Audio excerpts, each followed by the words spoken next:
Hello everyone, welcome to JRF coaching वाला। कैसे हो आप सब? बढ़िया। उम्मीद करता हूँ आप लोग सब तैयारी जम के कर रहे होंगे, क्योंकि एग्जाम हमारा एक महीना भी ऑलमोस्ट नहीं बचा हुआ है। जून में एग्जाम होना है 13 से। आज ऑलमोस्ट 13 तारीख हो गया है। तो आप लोग पैनिक नहीं होइएगा। मैं सोच रहा हूँ आप लोग के लिए स्ट्रैटेजी लाऊं, लेकिन मैं ये सिर्फ सोचा, लाया नहीं। क्यों स्ट्रैटेजी नहीं लाया सर? देखो, स्ट्रैटेजीज आपको बहुत सारे मिल जाएंगे। यूट्यूब चैनल बहुत सारे हैं जो स्ट्रैटेजी अपलोड कर चुके होंगे अब तक। मेरा पॉइंट ये है कि सबका स्ट्रेंथ, सबकी स्टैमिना, सबकी कैपेसिटी पढ़ने की अपनी अपनी होती है। अगर मैं आपको बोल दूं कि मैं सुबह 6 बजे से 12 बजे रात तक पढ़ सकता हूँ और आप यही रूटीन फॉलो करो, तो आप एग्जॉस्ट हो जाओगे अगर आपकी कैपेसिटी इतनी नहीं है। तो आप अपने आप को देखो। 1 मंथ आपके पास टाइम है, अपनी स्ट्रेटेजी खुद बनाओ, अपने रास्ते खुद बनाओ। किसी को फॉलो करते हो फॉलो करो, मैं उससे मना नहीं करता हूँ, लेकिन अपने स्ट्रेंथ, अपनी कैपेसिटी के अकॉर्डिंग अपनी स्ट्रेटेजी बनाओ। गोल सिर्फ जेआरएफ है। टारगेट होना चाहिए कि मेरा जेआरएफ क्लियर हो जाए। इस एक महीने को ऐसे यूटिलाइज करो कि अगला 6 महीना फिर से ना पढ़ना पड़े। तो आप सोच लो कि आपको 1 मंथ जम के मेहनत करना है कि 6 महीना फिर से मेहनत करना है। तो अगर एक महीना जम के मेहनत करना है दोस्तों, तो जम के इसी मंथ में मेहनत करो और इसी में रिजल्ट लाओ। जितना आप डिले करोगे पास होने में, क्वालिफाई होने में, उतना क्वेश्चन का पैटर्न टफ होता जा रहा है। आपको और ज्यादा दिक्कतें आएंगी। तो अगर आप वीडियो देख रहे हो तो आप समझो कि क्वालिफाई करना बहुत जरूरी है, इसलिए मैं बोल रहा हूँ। और कोई भी क्वेरी होता है तो नंबर मेरा फ्लैश हो रहा है वीडियो के एंड में, नीचे आपको फ्लैश हो रहा होगा, स्क्रॉल हो रहा होगा, और आपको सारे आईडीज मेरे स्क्रॉल हो रहे हैं। तो आप कांटेक्ट कर सकते हो। आपको पर्सनली कोई दिक्कत है, कोई क्वेश्चन नहीं बनता है, कोई कहीं आप अटक जाते हो, आप पूछ सकते हो। मैं जरूर रिप्लाई करूंगा अपने टाइम के अकॉर्डिंग आपको। तो पैनिक नहीं होना है, अच्छे से एग्जाम देना है, और आप कर सकते हो। जब मैं पास हो गया तो आप लोग हो ही सकते हो। जेआरएफ होना बहुत टफ नहीं है, बस आप मोटिवेटेड रहिए। डरिए नहीं एग्जाम से। एग्जाम के दिन जितना पढ़ के गए हैं, आप जो पढ़े हैं वही आप स्कोर करेंगे, इसलिए बिंदास रहिए। अगर आप जो पढ़े हैं उसमें भी आप डरे हुए हैं, तो जितना आप पढ़े हैं आप उतना भी नहीं स्कोर कर पाएंगे। समझ रहे होंगे मेरी पॉइंट आप? ठीक है दोस्तों, मिलता हूँ आगे सीधा क्लास में, और बाकी बातें क्लास में करते हैं। चलिए क्लास में देखिए, आज मैं आप लोग के लिए ले आया हूँ मैथमेटिकल रीजनिंग का प्रीवियस ईयर क्वेश्चन का एक वीडियो। मैं आगे और भी वीडियोस लाऊंगा। मैथ रीजनिंग से आप लोग डरे हुए रहते हो, मतलब आप समझ रहे हो। 5 क्वेश्चन मैथ रीजनिंग से मान के चलते हैं और 5 क्वेश्चन डीआई का, मतलब 10 क्वेश्चन 20 मार्क्स। आप आपके हाथ में इसके लिए ना लड़ना, कुछ रटना है, ना कोई माथा पच्ची है। फटाफट सॉल्व करना है, समझ के रखना है, वहां भी सॉल्व होगा। ये कोई स्टैटिक पोर्शन नहीं है कि 15 नवंबर डेट याद रखना है, चिल्ड्रन डे का 15 नवंबर, ऐसा नहीं है। टीचर डे है तो 5 सितंबर, अर्थ डे है तो 22 अप्रैल, एनवायरमेंट डे 5 जून, ऐसे करके याद नहीं रखना है। ये आपको कॉन्सेप्ट रखना है, सीधा वहां सॉल्व करोगे वहां भी सही होगा, जहां बैठ के बनाओगे वहां सही होगा। इसलिए मैथ रीजनिंग और जो डीआई का आपका पोर्शन है वो मैं चाह रहा हूँ आपका कॉन्सेप्ट एकदम क्लियर करा दूं। आप कम से कम ये 20 क्वेश्चन छोड़ के ना आए, 20 मार्क्स। ठीक है, तो चलिए नीचे चलते हैं क्लास में। 2020 के क्वेश्चंस में ये आए हुए थे, तो सॉल्व करते हैं अब साथ में, है ना। Identify the next term. क्या लिखा है? Identify the next term of series. ऐसे क्वेश्चंस को देखो इजिली पकड़ना होता है। आपको क्या बोल रहा है? 2 है, 10 है, 26 है, 50 है, और यहाँ पूछा है। अब इसमें देखो कितना का डिफरेंस है, +8, या आप और भी सोच सकते हो, यहाँ +16, यहाँ पे देखो +24। अगर हम ऐसे भी देखते कि यहाँ ×2 है, फिर यहाँ देखते तो ×2 कुछ समझ नहीं आ रहा है, फिर यहाँ भी कुछ नहीं, तो ऐसे में ये कैंसिल हो गया। ठीक है, तो ऐसा नहीं है सीधा प्लस ही सोचना है, आप प्लस इंटू कुछ भी देख सकते हो। अब देखो 2 + 8, 10, 10 + 16, 26, 16 + 24, 50। तो यहाँ 8 का 8, 8 दूना 16, 8 तिये 24, तो यहाँ शायद 32 हो। 8 चौके 32, शायद नहीं, कंफर्म 32 होगा। +8 +16 +24 +32, तो यहाँ प्लस जब 32 हुआ तो ये यहाँ आ गया 82। 82 ऑप्शन में है, हाँ सर है। कितना इजीली सॉल्व हो गया, ये हुआ इसका आंसर। ठीक है, आपको इसी तरह पैटर्न पकड़ने हैं और एकदम काम होके क्वेश्चन सॉल्व करना है ना। आगे आते हैं।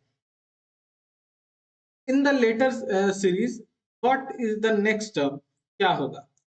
ए, देखो ऐसे में क्या हम लोग देखते हैं, A B C, B C D, C D E, ऐसे देखेंगे कंफ्यूज होंगे। पहला लेटर ए देखें, दूसरा बी, तीसरा का फर्स्ट लेटर सी, चौथा का फर्स्ट लेटर डी, तो पांचवा का फर्स्ट लेटर ई। आगे B C D E F, C D E F G, F G H I J, कोई है E F G J, E F G J answer. बहुत easy question है और ये प्रीवियस ईयर क्वेश्चन है, तो आप लोग समझिए कि उतना पैनिक नहीं होना है, आराम से पढ़ना है ना। माइक की वजह से साउंड गूंज रहा है, इसलिए मैं ईयर को ऐसे कर रहा हूँ, उस पर ध्यान ना दे, क्लास पे ध्यान। A sum of a sum of 50,000 is invested in a bank deposit। आज मैं आपको क्लियर कर दूं कि मैं कोई भी आपको फॉर्मूला नहीं बता रहा हूं, कुछ भी नहीं, एक शॉर्टकट ट्रिक फटाफट कैसे सॉल्व करें मैं डीआई को, मतलब दिमाग से क्या लॉजिक लगाएं, कोई फॉर्मूला लगाने की जरूरत नहीं है ना, कोई फॉर्मूला याद करने की जरूरत है। इसमें भी मैं फॉर्मूला नहीं लगाऊंगा, जबकि ये कंपाउंड इंटरेस्ट का क्वेश्चन है। ठीक है, a sum of 50,000 invested in a bank deposit, invest किया, बैंक डिपॉजिट कर दिया गया 50,000 को, एक साल के लिए, इंटरेस्ट रेट है 10%, time 1 year, interest rate 10% per annum 10% है, compounded on half yearly, half yearly इसको कंपाउंड किया जा रहा है, मतलब 6 महीना बाद जितना इंटरेस्ट बना रहेगा उस सारे पैसे को फिर से 10% पे लगाया जाएगा। ठीक है, what is the amount of interest at the end of 1 year, एक साल के अंत में कितना इंटरेस्ट होगा, देखिए देखते हैं। 50,000 का पहले इंटरेस्ट निकाल लेते हैं डायरेक्टली, 10% 6 महीना का, 6 महीना तक तो 50,000 पर ही लग रहा था, हाँ सर। ये आ गया हमारा 5,000 डिवाइडेड बाई 2, 2,500। अब देखो, अब हमारे पास अमाउंट कंपाउंड होगा तो 50,000 प्लस 2,500, इस पे इंटरेस्ट लगेगा, आ गया 52,500, इस पे 10% अब लगेगा 6 महीने के लिए। ठीक है, तो ये 2 हो गया, इससे ये कितना आ रहा है, 2 2 जा 4, 2 6 जा 12, 2 2 जा 4, 2 5 जा 10, 2,625। पहले इंटरेस्ट हमको कितना मिला था, 2,500, फिर इंटरेस्ट कितना मिल रहा है, 2,625, जोड़ेंगे तो आएगा 5,125, ये ऑप्शन है ए आंसर। बोल रहा है what is the amount interest at the end of 1 year, first year के लास्ट में कितना इंटरेस्ट बना, है ना। तो आप देखो कोई फॉर्मूला नहीं लगाया, मैं पहले 6 महीने पे 10% निकाल दिया, 2,500 आ गया, अगले 6 महीने पे फिर 52,500 जो टोटल अमाउंट किया उस पर 10% निकाल दिया 6 महीने के लिए, दोनों को ऐड कर दिया, एकदम सिंपल, कोई फॉर्मूला याद नहीं रखना है, कंपाउंड का क्या होता है, अगर 10% है, हाफ ईयरली है, तो एक साल में कितना इंटरेस्ट बना, उतना दिमाग लगाना ही नहीं है ना। ठीक है, गिवन 3 नंबर, 3 नंबर दिया गया, first is twice the second, 1 2 3 number है, जो पहला नंबर है वो 2 गुना है दूसरा नंबर का, तो अगर दूसरा नंबर x है तो पहला नंबर 2x है। ठीक है, x को याद कर लिए हैं आप लोग, सदमे में मत चले जाना, ये अलग x है, and is the half of third, ये जो है ये थर्ड का हाफ है, मतलब ये 2 है, इसका डबल होगा थर्ड, तो ये 4x हो गया। अब क्वेश्चन फिर से पढ़ते हैं, 3 नंबर दिया गया है, first is twice the second, first जो है वो ट्वाइस है सेकेंड का, हो जा रहा है, and the half of third, और ये हाफ है थर्ड का, हो जा रहा है, 4 से आधा है तो, और इसका दोगुना है तो, बोल रहा है if the average of the number is 56 means 2x plus x plus 4x का एवरेज निकालें। 3 नंबर है तो एवरेज बाई 3 किए तो यहाँ दिया 56। अब ये आ गया 2 1 3 1 3 और 4 7x इक्वल टू 56 इंटू 3। यहाँ डिवाइड में इधर आके इंटू में हो गया है तो इंटू 3 डिवाइडेड बाई 7। चलो ये डिवाइडेड बाई 7 को अगले स्टेप में ले लेंगे। ठीक है, ये आ गया। इसको लिख सकते हैं x equal to 56 into 3 divided by 7। 7 8 जा 8 3 जा 24। x का वैल्यू कितना आ गया 24। तो हमारा x का वैल्यू 24 आया। फर्स्ट नंबर कितना हो गया x इंटू 2। 24 इंटू 2 48। दूसरा नंबर 24। तीसरा नंबर आ गया हमारा 24 इंटू 4। ठीक है, हाँ 96। ठीक है, अब क्या बोला है, then the difference between first and third number. 96 और 48 का डिफरेंस कितना होगा 48 होगा आंसर। समझिए कितना सिंपल था। 3 नंबर था, ये क्वेश्चन को फिर से देखिए। 3 नंबर था, ये 3 नंबर में बोला कि पहला नंबर जो है वो दूसरा नंबर का 2 गुना है और तीसरा नंबर का आधा है। मतलब पहला नंबर मेरा 2x है, दूसरा x है, तीसरा 4x है। 4x से ये आधा है और x से 2 गुना है। ठीक है, इसका एवरेज अगर निकाला गया तो 56 आया। तो जो फर्स्ट नंबर और लास्ट नंबर का डिफरेंस क्या आएगा वो इस क्वेश्चन में बोला गया था। सॉल्व हो गया है, आप लोग घर पे भी बना के देखिएगा। ठीक है, ये क्वेश्चन को देखिए, इसको अगर आप पढ़ लेंगे तो आपको लगेगा ओह माय गॉड कितना टफ क्वेश्चन पूछ दिया। अरे घंटा टफ, बहुत इजी है, थोड़ा सा दिमाग लगाइए। क्या बोला, a man cover a distance of 22 kilometre in 4 hour. 22 kilometre वो गया 4 घंटे में भाई साहब। ठीक है, by initially walking and then jogging. पहले चल रहा था, बाद में जज्बाती होकर दौड़ने लगा, जॉगिंग करने लगा। ठीक है, चल रहा था तो 4 किलोमीटर पर आवर के स्पीड से चल रहा था और दौड़ने लगा तो 10 किलोमीटर पर आवर के स्पीड से दौड़ने लगा। ठीक है, अब ये बोल रहा है कि चलने में वो कितना किलोमीटर कवर किया है। अब आप सोचो कि इस 22 किलोमीटर में अगर वो 10 के स्पीड से दौड़ने लगा था, 4 घंटा उसके पास टाइम है। ठीक है, पहला 1 घंटा हम मान के चले, ऐसे इमेजिन किए पहला 1 घंटा वो चला था तो 4 किलोमीटर वो कवर किया। 4 के स्पीड से वो चल रहा था 4 किलोमीटर पर आवर। अगला 3 घंटा वो जॉगिंग करेगा तो टोटल 30 किलोमीटर जॉगिंग कर लेगा क्योंकि 10 के स्पीड से कर रहा है। क्या वो 34 किलोमीटर कवर किया, नहीं, वो किया है 22 किलोमीटर। अब देखते हैं, पहला 2 किलोमीटर वो चला होगा तो 2 किलो, पहले 2 घंटा वो चला होगा, 2 घंटा चलेगा तो कितना चलेगा 8 किलोमीटर। ठीक है, 8 किलोमीटर वो चल गया। अगला 2 घंटा वो दौड़ेगा तो 20 किलोमीटर दौड़ जाएगा क्योंकि दौड़ने में वो उसका स्पीड क्या है 10 किलोमीटर पर आवर। तो वो दौड़ जाएगा कितना 20 किलोमीटर। क्या वो 28 किलोमीटर कवर किया, नहीं सर 22 किया है। तीसरा सोचते हैं, पहला 3 घंटा वो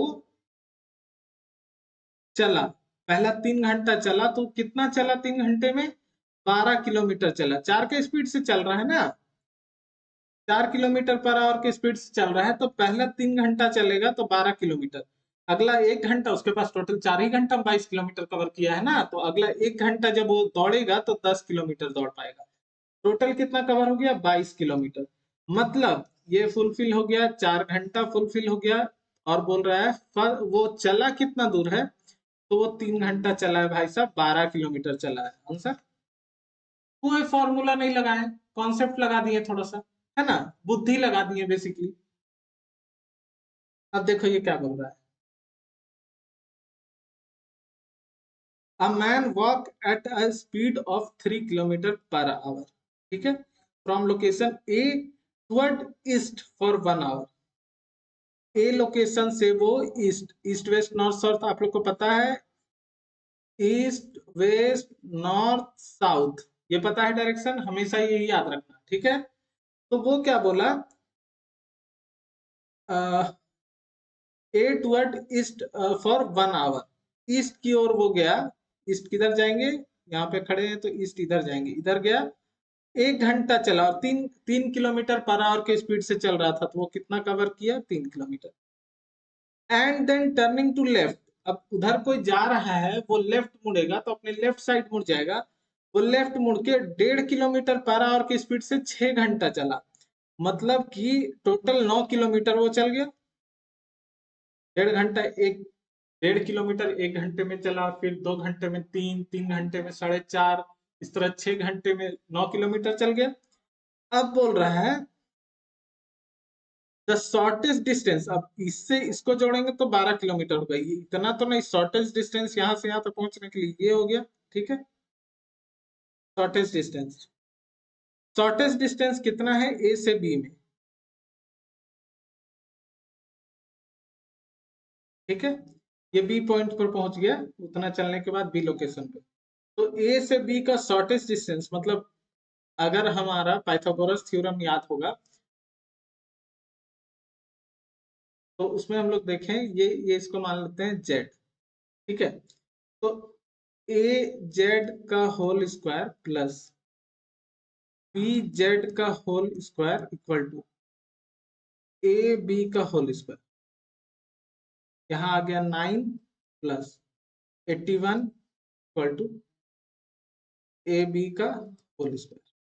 शॉर्टेस्ट डिस्टेंस ये है, यहाँ आ गया 90, यहाँ स्क्वायर है, इधर से रूट चढ़ गया, 90 का रूट कितना होता है, 9.48, ये आंसर, समझ गए, इजी था सर। आगे आते हैं, the missing letter in the given series, बहुत मजेदार क्वेश्चन है, फटाफट देखिए।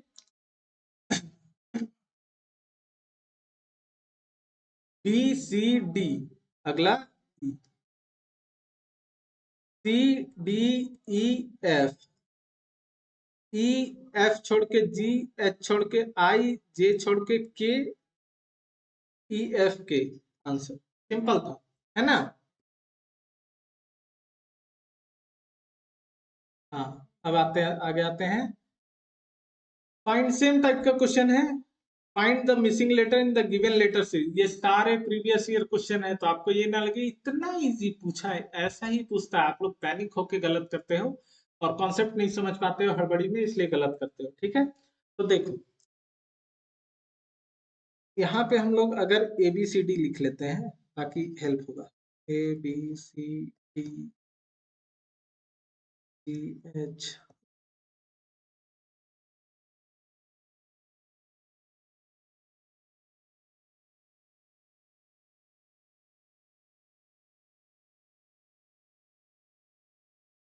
ठीक है। पहला क्या है, बी सी ए, ये तीनों को कवर किया, उसके बाद ये तीनों को कवर किया, फिर ई एफ डी, ये तीनों को कवर किया, समझ रहे हो। तो अब ये तीनों को कवर करेगा, लेकिन पैटर्न क्या होगा, पैटर्न देख लेते हैं। पहले बीच वाला को लिखना है भी, फिर लास्ट वाला को लिखना है डब्ल्यू, फिर यू, भी डब्ल्यू यू, आंसर, समझ गए।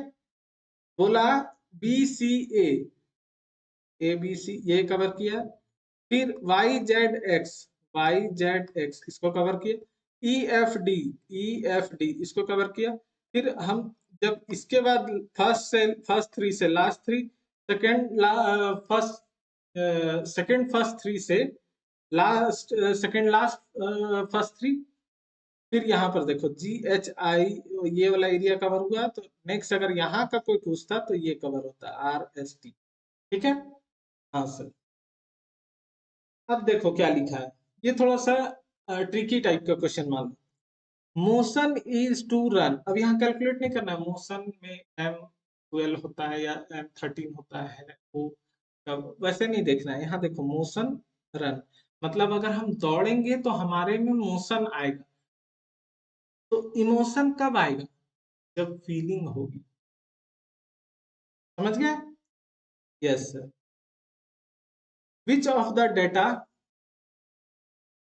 विजुअलाइजेशन मेथड, डेटा जब भी हम लोग एक्सेल पे काम करते हैं या कुछ भी हम लोग, जब कोई भी बहुत सारा डेटा जो चार्ट में बना हुआ है, मीन्स टेबल फॉर्म में है उसको विजुअलाइजेशन मतलब सिर्फ एक ग्राफ देख के कैसे बता देते हैं हम 70% अर्बन पॉपुलेशन 30% रूरल पॉपुलेशन क्या देख के तो बार ग्राफ पाई चार्ट ये विजुअलाइज कर देता है डाटा। ठीक है, find the odd one out कैसे फाइंड करेंगे 5 7 12 17 19 23। इसमें एक चीज कॉमन देखिए ये सारे ऑड नंबर हैं 12 को छोड़ के सारे ऑड नंबर हैं तो ऑड कौन हो गया 12। सिंपल, कितना आसान आसान क्वेश्चन है। ये क्या बोला, ऐसे क्वेश्चन को कैसे बनाते हैं देखिए in a certain code universal is written as LASREVINU less revenue. ठीक है, in the same language commercial को क्या बोलेंगे तो देखो इसको लिखते हैं UNI। ऐसे ही आप एग्जाम में एक व्हाइट शीट मिलता है ना उस पर आप लिख लेना UNIVERSAL यूनिवर्सल। ठीक है, इसको क्या बोला है LASREVINU।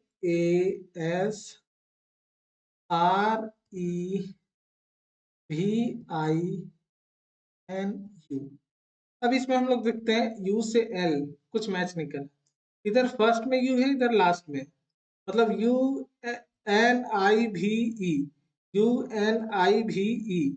RSAL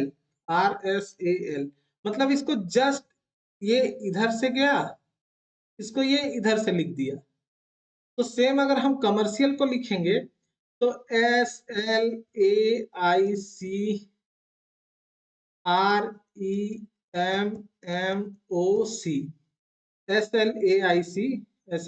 ये तो सब में है AIC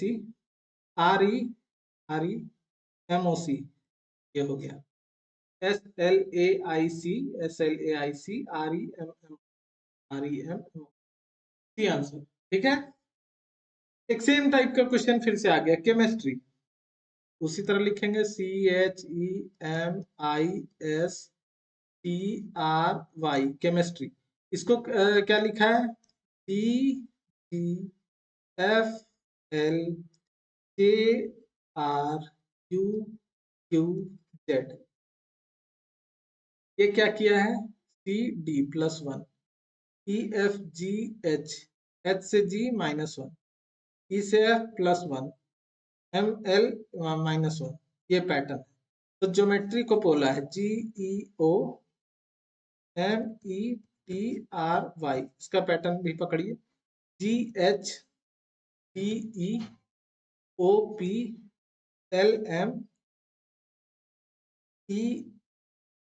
ABCDEF TUPQRS RS Y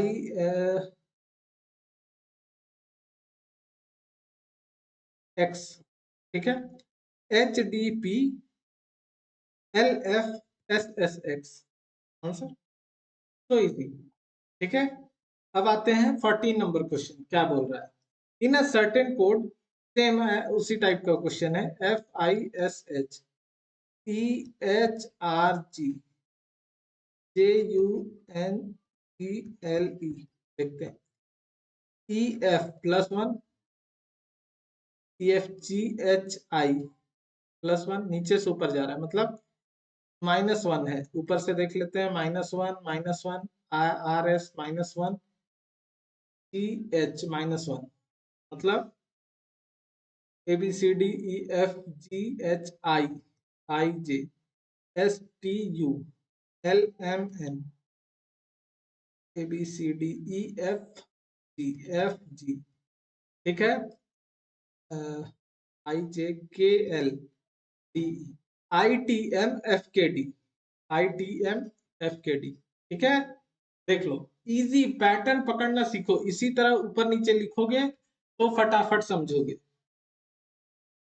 क्या बोल रहा है A is only sister of man B. A sister है मतलब ए फीमेल है, ब्लड रिलेशन हम लोग पढ़े हैं, ये सारा कोडिंग डिकोडिंग लेटर सीरीज सारा कुछ हम लोग लेक्चर डाल चुके हैं, आपको वीडियोस में मिल जाएंगे। आप प्लेलिस्ट में मैथमेटिकल रीजनिंग का प्लेलिस्ट बना हुआ है, उसमें आप जाके देखना, आपको ये मिल जाएंगे।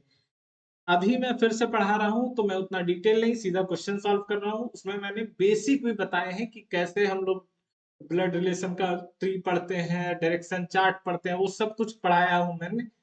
तो यहाँ हम डायरेक्ट क्वेश्चन सॉल्व करेंगे। यहाँ फीमेल को हम लोग नेगेटिव से डिनोट करते हैं, मेल को पॉजिटिव से, ठीक है। ए फीमेल है और वो बहन है, इकलौती बहन है, ओनली सिस्टर है बी की सिस्टर है।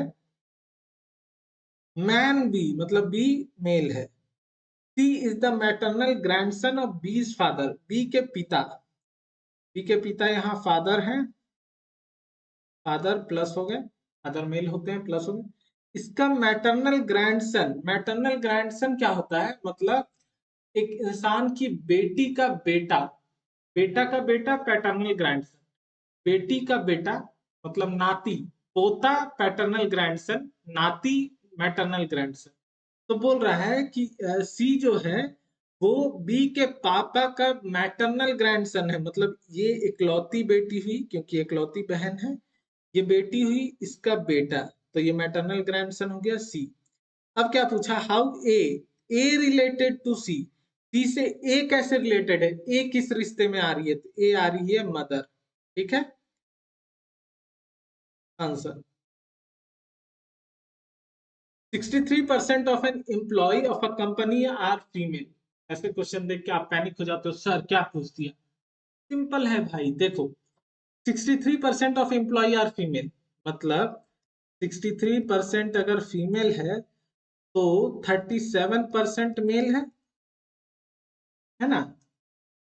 If the male number of employee 111, 37% male है और मेल की संख्या 111 है, मतलब 37% equal to 111, 1% equal to 111 divided by 37, 100% equal to 111 divided by 37 into 100, ठीक है।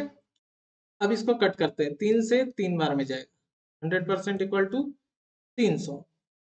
आंसर क्या पूछा है, the total number of employee, total number of employee कितना है 63 प्लस 37, 100%, और 100% बराबर कितना आया 300। सिंपल सा क्वेश्चन था सर। हाँ सर, आगे आ जाते हैं। The average of 7 consecutive number is 33, the largest number of these। अब लोग लग जाएंगे, consecutive नंबर है तो x प्लस 2 या x plus 1, x plus 2, x plus 3, x plus 4, x plus 5, x plus 6, ये सब को जोड़ के डिवाइडेड बाई 7 करेंगे इक्वल टू 33 दिया है, यही दिया है सर। आप लोग सारे लोग यही सोच रहे हैं, नहीं, ये एकदम गलत तरीका है। इसको इतना लेंदी नहीं बनाना है, एक आसान तरीका देखो बताता हूँ। अगर हम लोग बोलते हैं एवरेज, अगर हम देखते हैं 1 2 3 4 5 6 7, ये 7 कॉन्जिक्यूटिव नंबर है, इसका एवरेज कितना आएगा, जोड़ते हैं 7 6 13 plus 5 18, 4 22, 3 25, 26 27, 1 28, 28 divided by 7, 28 divided by 7 आ गया 4, ठीक है। अब अगर हम लोग इसको ऐसे देखते, 4 आया था, ये 4 यहाँ पे है, दिख रहा है। हाँ सर, तो अगर मेरा एवरेज 33 है कॉन्जिक्यूटिव नंबर का, एवरेज है मतलब यहाँ 34 35 36 30 31 32, यही होगा। 1 2 3 4 5 6 7, तभी तो सबको जोड़ेंगे तो बीच वाला एवरेज आएगा ना, यहाँ भी आया ना, 3 इधर बीच वाला एवरेज, यहाँ भी 3 इधर कर दिए, 3 इधर कर दिए, बीच वाला एवरेज आ गया। एवरेज 33 दिया है तो लार्जेस्ट नंबर इसका क्या आएगा 36, सीधा बना दिए। क्या फॉर्मूला लगाना है, कुछ नहीं, एकदम सिंपल। हाँ sir, thank you sir, thank you, अच्छा ट्रिक बताया, ठीक है ठीक है, मजाक कर रहा हूँ। कंप्लीट द फॉलोइंग सीक्वेंस 2 5 9 19 37, इसको देखते हैं। 2 है, 5 है, 9 है, 19 है, 37 है। अब इसको अगर हम देखें तो इंटू 2 प्लस 1, 2 दूना 4 प्लस 1, इंटू 2 माइनस 1, 5 दूना 10 माइनस 1, इंटू 2 प्लस 1, 9 दूना 18 प्लस 1, इंटू 2 माइनस 1, 19 दूना 38 माइनस 1, इंटू 2 प्लस 1, 37 इंटू 2 कितना आ गया?